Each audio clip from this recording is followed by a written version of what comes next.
Halo teman-teman PPI TV, selamat datang di program acara Study Abroad. Di program ini kami akan membahas seputar pendidikan, informasi beasiswa, jalan-jalan, dan masih banyak lagi. Tonton terus ya PPI TV Study Abroad. Welcome back di PPI TV. Balik lagi sama gue, Jeffrey dari Polandia. Masih ingat nggak nih sama video pertama gue kemarin? Di sini tentang beasiswa S2 di Polandia. Nah, buat kalian yang belum nonton, pasti nonton dulu karena untuk tahun 2020 sekarang udah dibuka pendaftarannya. So, jangan sampai kelewatan. Untuk video hari ini kita akan bahas tentang Erasmus Internship. Nah, kali ini videonya bakal berguna banget nih buat teman-teman semua kawan-kawan PPI TV yang lagi kuliah di Europe atau mungkin bisa juga untuk yang di luar Europe ya. Nanti kita tanya aja langsung sama narasumbernya. Nah, sekarang gue akan siap-siap, gue akan berangkat, gue akan langsung samperin narasumbernya. Kita langsung tanya-tanya seputar Erasmus Internship. So, mau tahu bagaimana semua prosesnya, kelebihannya, dan tantangannya? Ikutin gue, kita langsung samperin narasumbernya.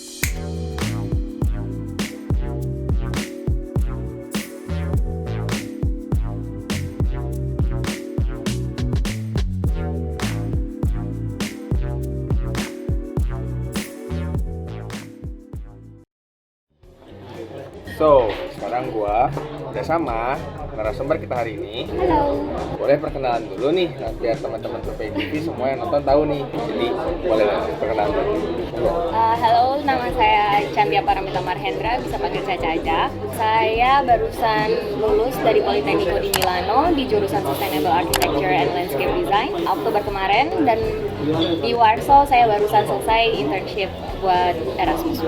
Oke, jadi Caca udah beres S2-nya dari Politecnica di Milano. Iya. Jurusan Sustainable Architecture and Landscape Design. and Landscape Design. Sekarang lagi di Warsaw Ya. dan udah beres Erasmus Internship. Erasmus Internship. Oke, nah ini tuh pas banget nih sama topik yang mau aku bahas di video kali ini. Nah, aku mau bahas tentang peluang Erasmus Internship sendiri. Nah, yang paling common itu yang paling banyak, yang orang-orang udah pada tahu lah pada umumnya adalah Erasmus Exchange. Nah, kalau jujur, aku sendiri baru dengar nih ada yang namanya Erasmus Internship. Nah, boleh diceritain nggak sih apa sih sebenarnya yang bikin beda tuh? Namanya itu Erasmus Traineeship. Bedanya kalau misalnya exchange kan kita sekolah tapi beda beda kampus, beda negara juga. Kalau untuk internship ini Erasmus punya program yang bantuin kita untuk membiayai kita untuk internship. Karena internship itu nggak semua negara bakal bayar kita. Jadi kurangannya tuh kita pengen internship nih, tapi kadang-kadang kalau misalnya di negara orang berarti kita harus cari tempat akomodasi. Kalau misalnya kebetulan di negara tersebut kita nggak ada bayarannya, di sini Erasmus ini akan bantu biaya kita. Jadi sebenarnya kurang lebih sama Erasmus Exchange, cuman ini kita kerja gitu ya. Dan yang membiayai kita nanti tetap dari pihak Erasmus itu sendiri. Jadi kurang lebih gitu ya. Benar. Oke. Kita lanjut ke pertanyaan selanjutnya ya. Nah, supaya semua nanti yang nonton juga tahu, buat aku juga tahu, prosedurnya gimana sih kalau kita mau? Nah, kalau kebetulan kan dari pengalaman aku di Politecnico, untuk scholarship yang tersedia, yang open ataupun yang kerjasama sama Politecnico, itu diumumin di website kampus. Jadi kita bisa cek, terus nanti waktu itu ada Erasmus Traineeship dan kita langsung apply dari website. Dari website kampus. yang ada di kampus itu sendiri. Oh. Jadi kita apply-nya sebenarnya kurang lebih mirip sama Erasmus Exchange ya. Kita apply-nya via kampus juga. Iya.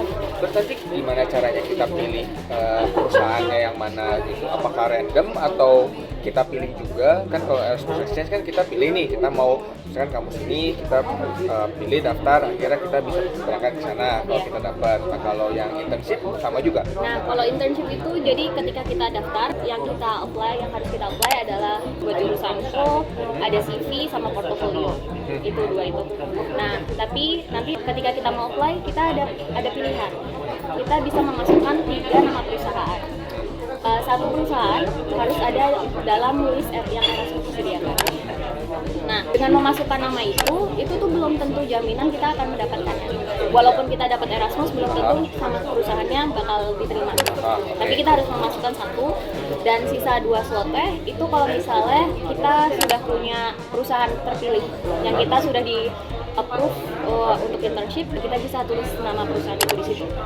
Oh oke. Jadi yang satu wajib yang ada di list, yang 2 lagi itu bisa dari yang nggak ada di list, dan nanti kalau kita udah keterima sama perusahaannya buat intern, nanti yang bakal biayain kita itu dari pihak Erasmus sendiri.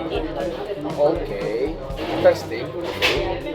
Nah, kita pertanyaan selanjutnya, dokumennya nih ribet nggak sih? Apa aja sih yang harus kita siapin kayak gitu? Kalau dokumen selama perjalanan begini, yang pertama kan yang dari aku itu sebenarnya tergantung karena dia terbuka untuk bachelor, master sama PhD. Oke. Sebenarnya. Cuma tiap jurusan dan tiap bachelor, master atau PhD-nya itu berbeda. Kalau PhD seingat aku bakal ada motivation letter, terus kita harus minta persetujuan dosen. Kalau master kemarin itu portofolio sama CV kan.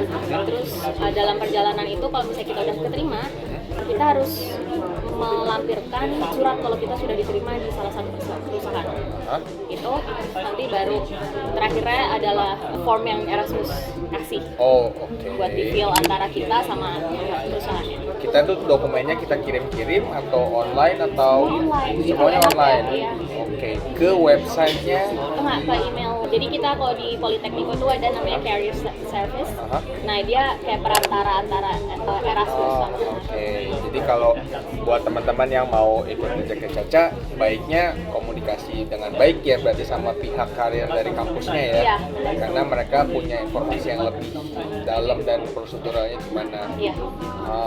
Oke. Tapi semua enaknya itu ya, semua email. Jadi Semua email. Oke. Nggak ribet ya. Nggak ribet. Oke. Nah, kemarin ini internship di sini total berapa lama durasinya? durasinya 3 bulan. 3 bulan. Nah, kalau menurut dari programnya Erasmus sendiri, sebenarnya minimumnya berapa dan paling lama kita bisa berapa lama sih? Jadi yang tertera ditulisnya adalah minimal 2 bulan sampai dengan 12 bulan. 12 bulan. Cuma ketika kita diterima, kita sebenarnya ada pilihan yang jadi nama kita sama durasi yang sebenarnya di granted sama Erasmus sendiri.